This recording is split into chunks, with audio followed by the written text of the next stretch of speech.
ఈ రోజుల్లో ముఖ్యంగా అప్పు కొరకు చాలామంది సఫర్ అవుతున్నారు. ఒక అప్పు ఇంకో అప్పుకి దారితీస్తుంది. ఆ అప్పు ఇంకో అప్పుని దారితీస్తుంది. అసలు అప్పు ఎందుకు ఆకర్షిస్తున్నాం? లేదా అప్పే మనల్ని ఆకర్షిస్తూ ఉందా? మనం ఆకర్షించాల్సింది డబ్బుని, సంపదని, ఐశ్వర్యాన్ని, విజయాన్ని, సమృద్ధిని, సంపూర్ణత్వాన్ని, అప్పుని కాదు. మరి అప్పు నుండి బయటికి రావాలి అంటే మనమందరం ఫాలో అవ్వాల్సింది మనీ మేనిఫెస్టేషన్, విశ్వ జ్ఞానం. మరి మనీని ఎలా మేనిఫెస్టేషన్ చేయొచ్చు? మనీని మేనిఫెస్టేషన్ చేసే మార్గాలు ఏమేమి ఉన్నాయి మనకి? అనంత బ్రహ్మాండం యొక్క ఆశీర్వాదాల ద్వారా ఈ భూగ్రహంలో అనంత విశ్వ సంపదని మన గృహంలోకి ఆహ్వానించవచ్చు. ఇది ప్రూవెన్ కాన్సెప్ట్. ఇది సూపర్స్టిషన్ కాదు, మూఢనమ్మకం అస్సలు కాదు. ఏమి చేయాలి?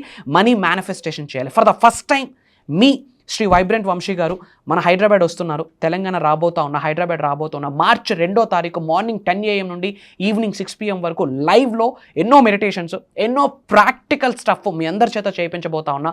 అవి మీరు యథావిధంగా 2025లో మీరు ఆచరిస్తే ధనాకర్షణ వ్యక్తులుగా మీరు మారుతారు. అనంత విశ్వసంపద మీ గృహంలోకి వచ్చి కూర్చుంటుంది. Focus on money manifestation. కలుద్దాం మార్చి 2వ తారీఖు మార్నింగ్ 10 AM నుండి ఈవినింగ్ 6 PM వరకు. Come and join us. Signing off.